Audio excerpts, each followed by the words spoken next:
असतो आणि आपल्या माध्यमातून मी शिवसेनेची भूमिका, शिवसेनेची मतं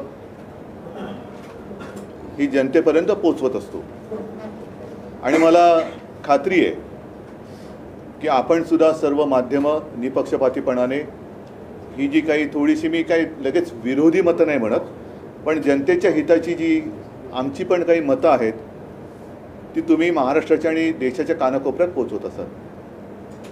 आज मुद्दामून मी तुम्हाला एवढ्यासाठी बोलवलं कारण एकूणच महाराष्ट्रामध्ये हे जे सरकार आहे ते असंविधानिक आहेच, पण आता हे सरकार तरी आहे की नाही असा प्रश्न पडलेला आहे. कारण मुंबईपुरतं आधी बोलायचं झालं तर माझ्या तरी आठवणीमध्ये आजपर्यंत कधीही नव्हतं एवढं प्रदूषण हे मुंबईत आपण सर्वांनी अनुभवलेलं आहे. आणि त्याचं कारण काही तज्ज्ञांशी मी जे बोललो ते असं होतं की नियोजन शून्य विकास कामं, आणि त्याच्यामध्ये सगळीकडे धूळ आणि धुळदाण झाली होती. ते प्रदूषण बघितल्यानंतर आपल्या असंविधानिक मुख्यमंत्री आणि सरकारने असं जाहीर केलं होतं की मुंबईचे रस्ते आम्ही धुवू आणि कृत्रिम पाऊस पाडू. यांच्याकडचं सगळंच कृत्रिमच आहे, पण तो कृत्रिम पाऊससुद्धा त्यांना पाडता आला नाही. सुदैवाने, मी मुंबईपुरतं बोलतोय, सुदैवाने की पाऊस पडला आणि हे प्रदूषण थोडंसं ओसरलं असावं असं वाटतं. मात्र त्याच वेळेला मुंबई व्यतिरिक्त संपूर्ण महाराष्ट्रामध्ये बऱ्याचशा भागामध्ये या अवकाळी पावसाने आणि गारपिटीने शेतकऱ्यांचं प्रचंड नुकसान झालेलं आहे. माझ्या प्राथमिक माहितीप्रमाणे उत्तर महाराष्ट्र, विदर्भ, मराठवाडा या भागामध्ये जवळपास 1 लाख हेक्टर शेतीचं नुकसान झालेलं आहे. उत्तर महाराष्ट्रामध्ये तर गारपिटीने संपूर्ण द्राक्षाच्या बागा आणि कांद्याचं जे काही पीक होतं, यावेळेला खरीपाची लागवड कांद्याची थोडी उशिरा सुरू झाली होती सप्टेंबरमध्ये. म्हणजे डिसेंबरला हा कांदा काढणीला आला असता तो पण गेला. एक तर गेल्या मोसमामध्ये केंद्राच्या नाठाळ किंवा नाकर्ते विचित्र धोरणामुळे कांदा शेतकरी रडकुंडीला आला होता. आता कांदाच गेला, त्याच्यामुळे करणार काय? बरं, हे सगळं बघितल्यानंतर मी सुद्धा 2.5 वर्ष मुख्यमंत्री होतो आणि काही गोष्टी मुख्यमंत्र्यांना बसल्या जागेवरती येतात. म्हणजे माहिती जी असते ती बसल्या जागेवरती, काय फिरण्याची गरज नसते. आज जे मुख्यमंत्री जे आहेत असंविधानिक, ते स्वतःचं घर सोडून इतरांची घरं धुंडाळत आहेत. म्हणजे आज सुद्धा मुख्यमंत्री कुठे आहेत असं जर विचारलं तर माझ्या माहितीप्रमाणे ते तेलंगणाला गेलेत. तेलंगणाला जाऊन काय प्रचार करणार, कुठल्या भाषेत बोलणार, काय ते सुरत, गुवाहाटी, गोवा कसं त्यांचं हे चोरटेपणाचा सगळा जो काय प्रवास आहे तो तिथल्या लोकांना सांगणार आहेत का? स्वतःचं घर न सांभाळता दुसऱ्याच्या घरामध्ये डोकावणारे हे भुरटे हे राज्याला न्याय देऊ शकत नाही आहेत. एक तर राज्य असंच पडलेलं आहे वाऱ्यावरती. म्हणजे एक फुल 2 हाफ, दुसरे 2 हाफ कुठे आहेत काहीच कल्पना नाही आहे. कारण मधल्या काळामध्ये सुद्धा दुसरे हाफ होते ते छत्तीसगडला का मध्य प्रदेशला प्रचाराला गेले होते. आज कुठे गेलेत ते कल्पना नाही. दुसरे ज्यांच्यामध्ये डेंग्यू झाला होता ते कुठे आहेत त्याची माहिती नाही आहे. मग शेवटी ह्या राज्याचा मायबाप कोण आहे? विशेष म्हणजे मी जे मगाशी सांगत होतो की काही गोष्टी या मुख्यमंत्र्यांना माहिती मिळत असते. ती माहिती अशी आहे की साधारणतः गेल्या काही दिवसांपूर्वीच आपल्या हवामान खात्याने एक इशारा दिला होता की या काळामध्ये अवकाळी पाऊस होऊ शकतो, गारपीट होऊ शकते. काय केलं मंत्रिमंडळाने, काय केलं मुख्यमंत्र्यांनी? आपल्या कृषी मंत्र्यांनी असं मध्ये जाहीर केलं होतं, धनंजय मुंडे, की दिवाळीपूर्वी पीक विमा योजनेची अग्रिम रक्कम ही शेतकऱ्याच्या खात्यात गेली नाही तर मी दिवाळी साजरी करणार नाही. मला तर काय ते नंतर दिसले नाही. दिवाळीमध्ये फटाक्यांचा आवाज ऐकू आला, पण मुंडेंचा आवाज कुठे ऐकू नाही आला. त्यांनी कुठे फटाके वाजवले मला काही त्याची माहिती नाही आहे. मग शेतकऱ्यांना पीक विमा योजनेची अग्रिम का होईना रक्कम मिळाली का? त्यांच्या खात्यात जमा झाली का? मिळाली असेल तर किती मिळाली, किती जणांना मिळाली? आणि जी काही माहिती आहे ते काही जणांची तर थट्टा झालेली आहे. 20-20 रुपयाचे चेकसुद्धा मिळालेले आहेत. मग कारभार कुठे?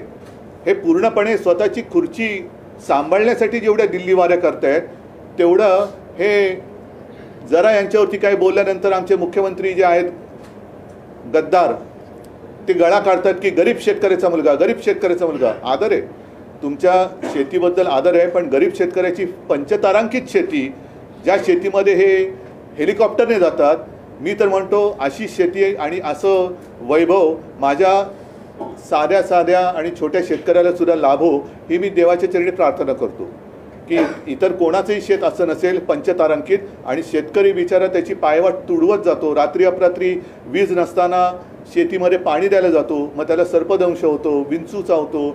असं या पंचतारांकित शेतीमध्ये होत नाही, पण तिकडे जाऊन गळा काढतात. मग ह्या शेतकऱ्याच्या पुत्राने पंचतारांकित शेतीमधनं ह्या शेतकऱ्यांची चिंता का ते वाहत नाही आहेत. आणि हे जे रेवडीबाज आहेत भाजपवाले, इतर राज्यांमध्ये निवडणुका असताना रेवडी उडवत आहेत.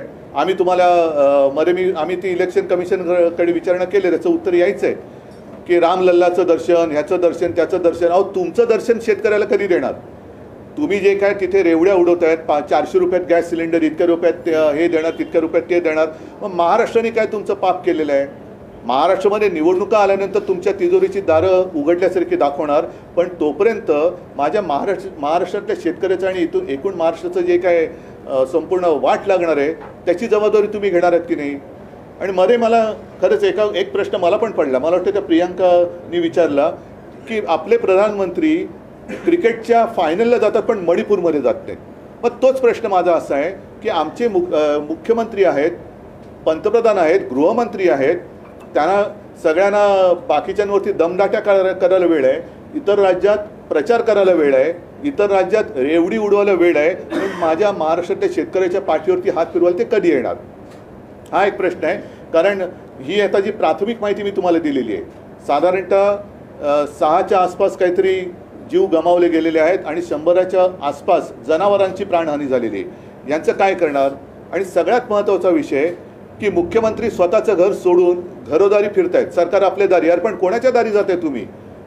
तिकडे दुसऱ्या राज्यात जाते, त्या राज्याला काय मुख्यमंत्री नाहीत. स्वतः पंतप्रधान तिकडे विश्वगुरू आल्यानंतर हे तिकडे जाऊन काय आणखीन दिवे लावणार आहेत. तुम्ही स्वतःचं राज्य, स्वतःचं घर का नाही सांभाळत.